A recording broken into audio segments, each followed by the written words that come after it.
Friends, നമ്മൾ നിഫ്റ്റിയുടെ ഒരു അനാലിസിസിലാണ് നമ്മൾ നിൽക്കുന്നത്. സോ എപ്പോഴും നമ്മൾ ശ്രദ്ധിക്കേണ്ട കാര്യം, നിഫ്റ്റി അനലൈസ് ചെയ്യുന്ന സമയത്ത് നിഫ്റ്റിയുടെ മദർ ഇൻഡെക്സ്, അതായത് വേൾഡിൻ്റെ മദർ ഇൻഡെക്സ് എന്ന് പറയുന്നത് S&P 500 ആണ്, US ഇൻഡെക്സ് ആണ്, സ്റ്റാൻഡേർഡ് ആൻഡ് പുവർ 500 ആണ്. അതും ഡൗ ജോൺസ് നമ്മൾ അനലൈസ് ചെയ്യണം. കാരണം ഈ രണ്ടിൻ്റെ മൂവ്മെൻറ്റിനെ ഡിപ്പെൻഡ് ചെയ്തിരിക്കും വേൾഡ് മാർക്കറ്റിൻ്റെ മൂവ്മെൻറ്റ് ശരിക്കും. കാരണം അതിൽ എന്തെങ്കിലും വീക്ക്നസ് ഉണ്ടാൽ നാച്ചുറലി 95%ഉം നിഫ്റ്റിയിൽ വീക്ക്നസ് വരും ശരിക്കും. ഹാർഡ്ലി ഒരു 5% ഒക്കെ ഡീവിയേഷൻ വരത്തുള്ളൂ ഇൻ്റർനാഷണൽ മാർക്കറ്റുമായിട്ട് ഇന്ത്യൻ മാർക്കറ്റിന്. Max deviation 5%. ഞാനിപ്പോൾ നിൽക്കുന്നത് ഡൗ ജോൺസിൻ്റെ ചാർട്ടിലാണ്. ഡൗ ജോൺസ് ചാർട്ടിൽ നമുക്ക് എന്താ മനസ്സിലാക്കാൻ സാധിക്കുന്നത്? ഡൗ ജോൺസ് ചാർട്ടിൽ സ്റ്റോക്ക് ഡൗ ജോൺസ് ഇൻഡെക്സ് ഇവിടെ ഒരു റെസിസ്റ്റൻസ് ഹിറ്റ് ചെയ്തിട്ട് തിരിച്ചു വന്ന് സപ്പോർട്ട് എടുത്തു, വീണ്ടും റെസിസ്റ്റൻസ് ഹിറ്റ് ചെയ്തിട്ട് വീണ്ടും സപ്പോർട്ട് എടുത്തു, ഇതൊരു ഹയർ ലോ ക്രിയേറ്റ് ചെയ്തു. അതിനുശേഷം വീണ്ടും സെയിം റെസിസ്റ്റൻസ് ഹിറ്റ് ചെയ്തിട്ട് എന്താ പറയണ്ടേ, വീണ്ടും ഹയർ ലോ ക്രിയേറ്റ് ചെയ്യുന്നതിന് പകരം ഇവിടെ ഒന്ന് സസ്റ്റെയിൻ ആകുന്നതിന് പകരം ഇത് സസ്റ്റെയിൻ ആയിരുന്നെങ്കിൽ ഇത് കീറിപ്പോയനെ. സസ്റ്റെയിൻ ആകാതെ ദാറ്റ് മീൻസ് ഹയർ ലോ, ഇവിടെ നിന്നും ഇത് ഹയർ ലോ ആയിട്ട് പിന്നെ ഒരു ഹയർ ലോ ക്രിയേറ്റ് ചെയ്യാതെ എന്താ സംഭവിച്ച, നേരെ ലോ ക്രിയേറ്റ് ചെയ്ത് പഴയ ഡബിൾ ബോട്ട് സപ്പോർട്ട് വന്നിട്ടാണ് സപ്പോർട്ട് എടുത്തത് ശരിക്കും. വന്നിട്ടാണ് 2 ദിവസമായിട്ട് കയറിപ്പോയി ശരിക്കും. 2 ദിവസമായിട്ട് നല്ല ക്യാൻഡിലായിരുന്നു. നിങ്ങൾ ഈ ക്യാൻഡിൽ ശ്രദ്ധിച്ചുള്ളൂ. ഈ ക്യാൻഡിലിൻ്റെ പ്രത്യേകത എന്താണ്? ഇതിൻ്റെ ഓപ്പൺ 32,985 ആണ് ആൻഡ് ലോ 32,935 ആണ്. So something around open low ആണ്. കാര്യം ഹാർഡ്ലി നോട്ട് ഈവൻ 0.5% ഡിഫറൻസ് പോലും ഇല്ല ഓപ്പണും ലോയും തമ്മിൽ. ഹൈ വന്നത് 33,490 രൂപ, 410 എന്ന് പറയാം. ക്ലോസ് ചെയ്തത് അതിനടുത്താണ്, ഹാർഡ്ലി 10 പോയിൻറ്റ്സ് വ്യത്യാസമുള്ളൂ. So that means buying interest is very much actually. ഈ ലെവലിൽ നല്ല ബൈയിങ് ഇൻട്രസ്റ്റ് ഉണ്ട്. പക്ഷേ കഴിഞ്ഞ 2 ദിവസത്തെ ഒരു പാർട്ടിസിപ്പൻസ് ഉണ്ടല്ലോ, എന്ന് വെച്ചാൽ ബുധനും വ്യാഴമുള്ള പാർട്ടിസിപ്പൻസിൻ്റെ അത്രയും വെള്ളിയാഴ്ച വന്നിട്ടില്ല. അതുകൊണ്ട് കാര്യമില്ല, പാർട്ടിസിപ്പൻസ് കുറച്ചുകൂടെ ഒരു കോഷ്യസ് ആയിട്ട് വെയിറ്റ് ചെയ്യുന്നതായിരിക്കും. കാര്യം സ്മാർട്ട് മണി 2 ദിവസം വന്നിട്ടുണ്ട്, 3-ാമത്തെ ദിവസം സ്മാർട്ട് മണി അല്പം കുറഞ്ഞിട്ടുണ്ട്. ഒരു പക്ഷേ വരും ദിവസങ്ങളിൽ സ്മാർട്ട് മണി കുറച്ചുകൂടെ വന്നേക്കാം ശരിക്കും. ഇവിടെ ഞാൻ കാണുന്ന വലിയൊരു ഫാക്ടർ എന്താണെന്ന് വെച്ചാൽ, ഇത് ഈ ലെവലിലാണ് ഇതിൻ്റെ ബ്രേക്കൗട്ട് എന്ന് പറഞ്ഞ സാധനം. ഫസ്റ്റ് ബ്രേക്കൗട്ട് ഈ ലെവലാണ്. സോ ഈ ലെവലിൽ എന്താ സംഭവിക്കേണ്ടത്? ഒരു സ്ട്രോങ് ക്യാൻഡിൽ ബ്രേക്കൗട്ട് വന്നിട്ട് ബ്രേക്കൗട്ട് കീറിയിട്ട് ഒരു വീക്ക് ക്യാൻഡിലിൽ വോളിയം കുറഞ്ഞ് ഇവിടെ വന്ന് സപ്പോർട്ട് എടുത്തിട്ട് തിരിച്ചു കയറണം. അപ്പോഴാണ് ശരിക്കും ആ ട്രെൻഡ് ചേഞ്ച് എന്നുള്ള കൺഫർമേഷൻ നമുക്ക് പറയാൻ സാധിക്കത്തുള്ളൂ. ശ്രദ്ധിക്കേണ്ട വേറൊരു കാര്യം കൊണ്ടുണ്ട്. നമ്മൾ RSI നിങ്ങളൊന്ന് നോക്കിക്കോളൂ. RSI ശരിക്ക് എന്താ പറയണ്ടേ, അറൗണ്ട് 3461 RSI അറൗണ്ട് 34 ലെവൽ വന്നിട്ടാണ് RSI കയറാൻ തുടങ്ങിയത്. സോ നമ്മൾ RSIയിൽ ഒരു ട്രെൻഡ് ലൈൻ വരയ്ക്കുകയാണെങ്കിൽ, സോ ട്രെൻഡ് ലൈൻ വന്നിട്ട് അത് ഈ ലെവൽ വരും. RSI ട്രെൻഡ് ലൈൻ വന്നിട്ട് ഇതാണ് RSI ട്രെൻഡ് ലൈൻ എന്നൊരു സാധനം, ശരിയല്ലേ?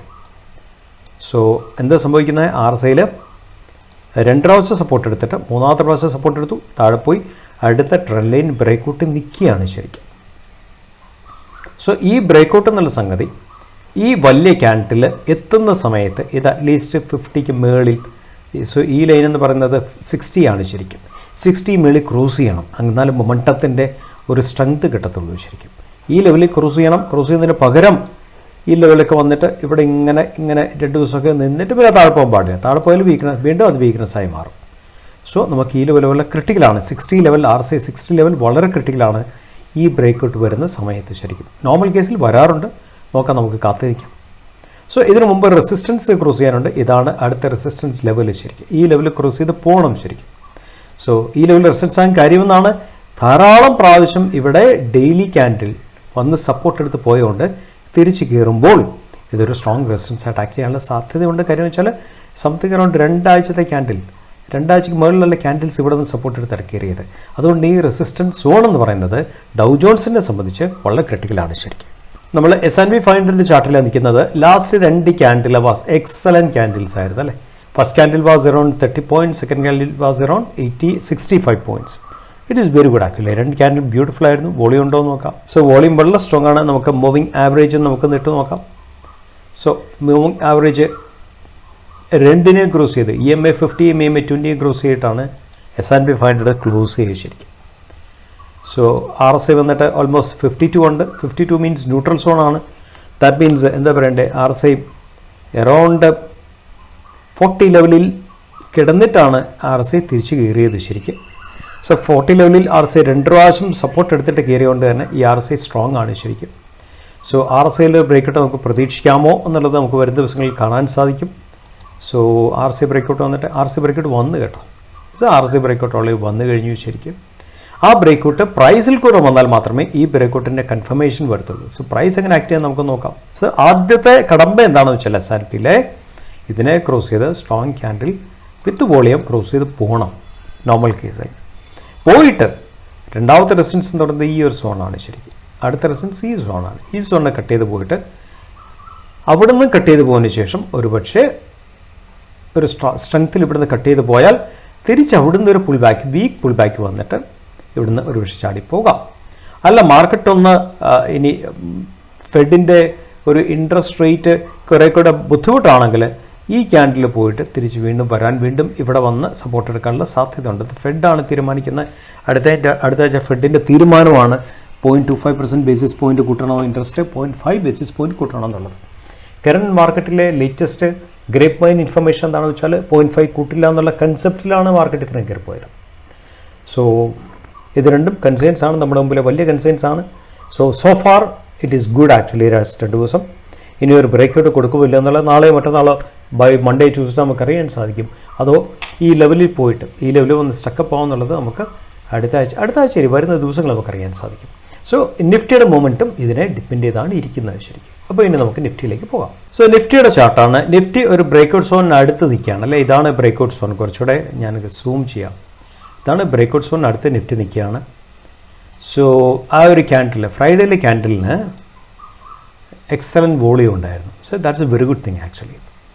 രണ്ടാമത്തെ കാര്യം, നിഫ്റ്റി ബ്രേക്കൗട്ട് കൂടുതൽ ഏത് ലെവലിലേക്ക് പോകുമെന്നുള്ളത് നമ്മൾ നോക്കണമല്ലോ. സോ അടുത്ത നിഫ്റ്റിയുടെ റെസിസ്റ്റൻസ് എന്ന് പറയുന്നത് ഈ സോണാണ് ശരിക്കും. നിഫ്റ്റി റെസിസ്റ്റൻസ് എന്ന് പറയുന്നത് ഈ സോണാണ് ശരിക്കും. നിഫ്റ്റി കയറിയിട്ട് ആ റെസിസ്റ്റൻസ് സോണിൽ സ്ട്രോങ് ക്യാൻഡിൽ ക്ലോസ് ചെയ്യണം ശരിക്കും. വിത്ത് വോളിയം ക്ലോസ് ചെയ്യണം, എങ്കിൽ മാത്രമേ കാര്യമുള്ളൂ. ക്ലോസ് ചെയ്തിട്ട് ഒരു വീക്കർ പുൾ ബാക്ക്, ഒരു പ്രോഫിറ്റ് ബുക്കിംഗ് എല്ലാം വരാം. പുൾ ബാക്ക് കഴിഞ്ഞിട്ട് തിരിച്ച് കയറുമ്പോൾ നിഫ്റ്റിയുടെ ട്രെൻഡ് ചേഞ്ച് നമുക്ക് കൺഫേം ചെയ്യാൻ സാധിക്കും. സോ ഇപ്പോൾ ബ്രേക്കൗട്ട് സോണിൽ നിൽക്കുകയാണ്. ഇപ്പോഴത്തെ മൂവ്മെൻറ്റ് എന്താണെന്ന് വെച്ചാൽ അത് S&Pയെ ഡിപ്പെൻഡ് ചെയ്തിരിക്കും ശരിക്കും. പക്ഷേ അതിനു മുമ്പ് നിഫ്റ്റി ക്രോസ് ചെയ്യുന്ന വലിയൊരു റെസിസ്റ്റൻസ് ലെവലുണ്ട്. ഇതിന് മുമ്പ് ക്രോസ് ചെയ്ത റെസിസ്റ്റൻസ് ലെവൽ ഇതാണ് ശരിക്കും. ഈ ലെവലിൽ നിഫ്റ്റി ക്രോസ് ചെയ്യണം ശരിക്കും, എങ്കിൽ മാത്രമേ കാര്യമുള്ളൂ. ഈ ലെവലിൽ ക്രോസ് ചെയ്താൽ മാത്രമേ കാര്യമുള്ളൂ. ആ ലെവലിലേക്ക് നിഫ്റ്റി കയറി നിൽക്കുകയാണ് ശരിക്കും. സോ ആ ലെവലിൽ നിഫ്റ്റി ക്രോസ് ചെയ്ത് പോകണം. നാളെയോ മറ്റന്നാളോ വരുന്ന ദിവസങ്ങൾ ആ ലെവലിൽ ക്രോസ് ചെയ്ത് പോയാൽ മാത്രമേ കാര്യമുള്ളൂ ശരിക്കും. ഈ ലെവലിൽ ക്രോസ് ചെയ്തിട്ട് വേണം ഫസ്റ്റ് നിഫ്റ്റിയിൽ എന്താ പറയേണ്ടത്, ഒരു സ്ട്രോങ് ക്യാൻഡിൽ ഫോം ചെയ്യാനായിട്ട്. മനസ്സിലായി? അത് കഴിഞ്ഞിട്ടാണ് നേരത്തെ കാണിച്ച് ഈ ലെവലിലേക്ക്, ഈ ഒരു ലെവലിലേക്ക് പോകുന്നത് നിഫ്റ്റി. ഇതാണ് നെക്സ്റ്റ് ലെവൽ. സോ ഇത് രണ്ട് നിഫ്റ്റിയെ സംബന്ധിച്ച് ക്രിട്ടിക്കൽ ലെവലാണ്. നമുക്ക് ഈ ലെവലിലൂടെ എക്സ്റ്റെൻഡ് ചെയ്യാം ലെഫ്റ്റ് സൈഡിലേക്ക്. സോ നമുക്ക് ഇത് ഈ ലെവൽ നമുക്ക് എടുക്കാൻ സാധിക്കും. ദിസ് ഈസ് എ റൈറ്റ് ലെവലാണ് ശരിക്കും. ഈ ഒരു ലെവൽ ക്രോസ് ചെയ്ത് വേണം നിഫ്റ്റി പോകാനായിട്ട്. സോ വരും ദിവസങ്ങളിൽ നമുക്കൊരു ക്ലാരിറ്റി കിട്ടും ശരിക്കും. ക്ലാരിറ്റി ഡിപ്പെൻഡ് ചെയ്തിരിക്കും മുന്നോട്ടുള്ള ഒരു പ്രയാണം ശരിക്കും. രണ്ടാമത്തെ കാര്യം, നിഫ്റ്റി ഇപ്പോഴും RSI നോക്കാൻ നേരത്തെ 50ലേക്ക് എത്തിയിട്ടില്ല. 50 എത്തിയാൽ ഒരു ന്യൂട്രൽ സോണിൽ എത്തിയെന്ന് പറയാം. RSI ഇപ്പോഴും വീക്കാണ് ശരിക്കും. സോ വരും ദിവസങ്ങളിൽ നിഫ്റ്റിയെ സംബന്ധിച്ച് വളരെ ക്രിട്ടിക്കലാണ്. ഡിപ്പെൻസ് ഓൺ S&P 500 ഒരു ക്രിട്ടിക്കൽ സോണിൽ നിൽക്കുവാണെന്ന് ഞാൻ നേരത്തെ പറഞ്ഞല്ലോ. സോ അതുകൊണ്ട് തന്നെ വരുന്ന ദിവസങ്ങളിൽ നിഫ്റ്റിയെ സംബന്ധിച്ച് വളരെ ക്രിട്ടിക്കലാണ് ശരിക്കും. ഇനി നിഫ്റ്റിയിലെ സപ്പോർട്ട് റെസിസ്റ്റൻസ് സോൺസിനെ കുറിച്ച് നമുക്കൊന്ന് നോക്കാം. ഫ്രണ്ട്സ്, നിഫ്റ്റി 50യുടെ ചാർട്ടിലാണ് നമ്മൾ നിൽക്കുന്നത്. സോ ഫ്യൂച്ചേഴ്സിൻ്റെ ചാർട്ടാണ് നമ്മൾ നിൽക്കുന്നത്. സോ ഫ്രൈഡേ എന്താ സംഭവിച്ചെന്ന് വെച്ചാൽ, Friday Nifty was doing fantastic actually, no doubt in that. 250 പോയിന്റുകളും കയറിയാണ് ക്ലോസ് ചെയ്തത്. പക്ഷേ ഇനിഷ്യൽ വോളിയത്തിന് ശേഷം പിന്നുള്ള വലിയൊരു സെഷനിലെ വോളിയം വീക്കായിരുന്നു.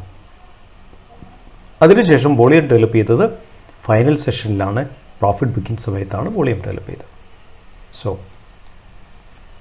കറക്റ്റായിട്ട് സപ്പോർട്ട് റെസിസ്റ്റൻസിൽ കൂടെ തന്നെയാണ് നിഫ്റ്റി പോയത് ശരിക്കും.